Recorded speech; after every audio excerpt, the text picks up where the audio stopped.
Hey Internet, my name is Phil. We're down at the shop looking at putting a 99 to 04 Cobra independent rear into an 87 to 88 Ford Thunderbird.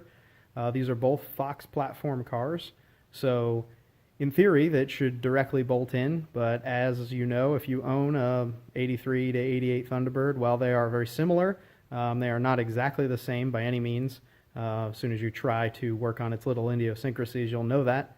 So since I have this car apart, I'd like to share a couple pictures before I cut the rest of it to pieces and all this will be gone. Alright, so here is the IRS frame underneath the car. Probably will look familiar to most Fox body enthusiasts. This section here is where the original bump stops would have been.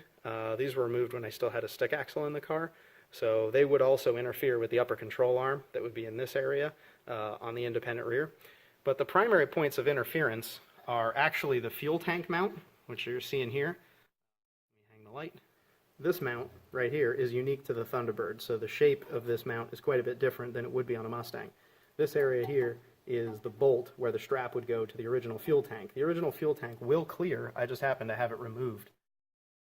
Let's go ahead and go under the car and look a little bit more closely at it, of what remains of that mount.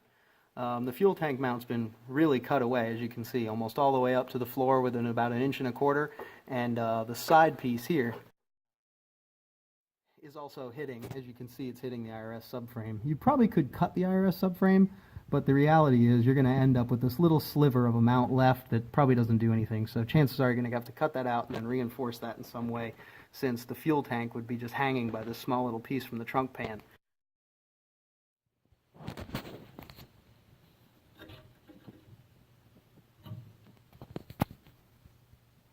On the other side, there's no clearance problems, as you can see.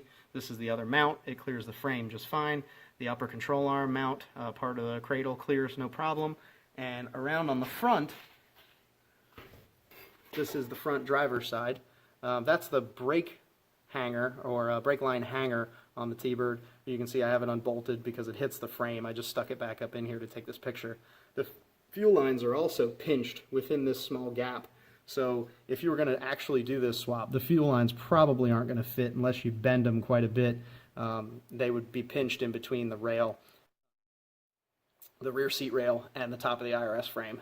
You're going to have to modify the brake lines anyway in order to make this fit. So the fact that this bracket doesn't fit anymore really isn't that big of a deal. On the other side of the car, there is something of interest, and it's actually right here. Sorry. This area right here is the front driver side upper control arm mount, and this here is the bottom floor of the T-Bird where the seatbelt mount is, and the upper control arm mounts are right here.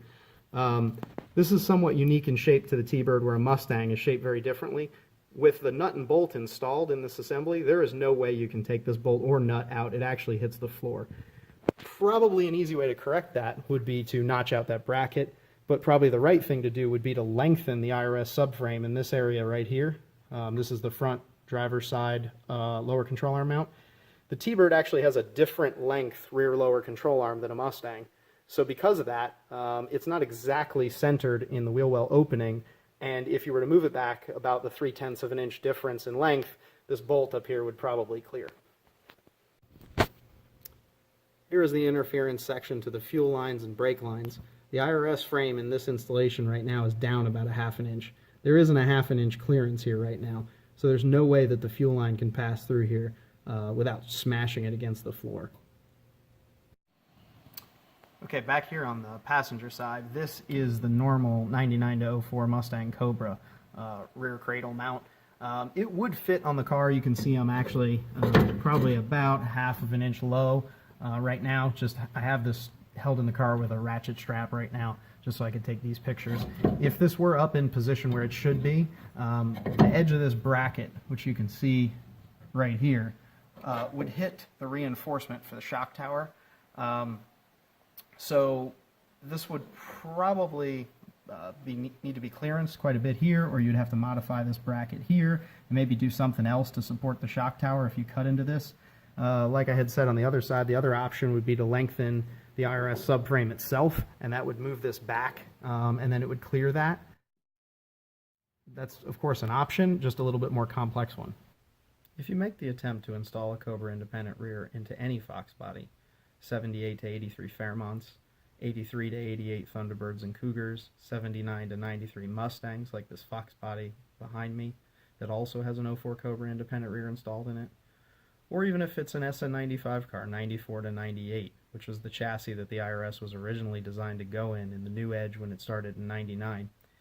However, installing an independent rear into any of the Fox bodies I mentioned before is really quite easy. In this car, it's simply just drilling a few holes and bolting it in and then making a section of brake line to hook up the hydraulics. It doesn't get much easier than that. The Thunderbird may be a little bit more involved, and the Fairmont is going to have some more unique things because some of those cars have single side gas tanks in the rear with a muffler in the back like a station wagon. But you still can install a Cobra independent rear into those cars, and it has been done. If you have done it, put a link below so that other people can see it too. Those are pretty cool cars. And it really is quite remarkable that the oldest independent rear versus the oldest Fox chassis 78 car had a 21-year gap of engineering, and yet with a few bolts and a little bit of time, you can install one.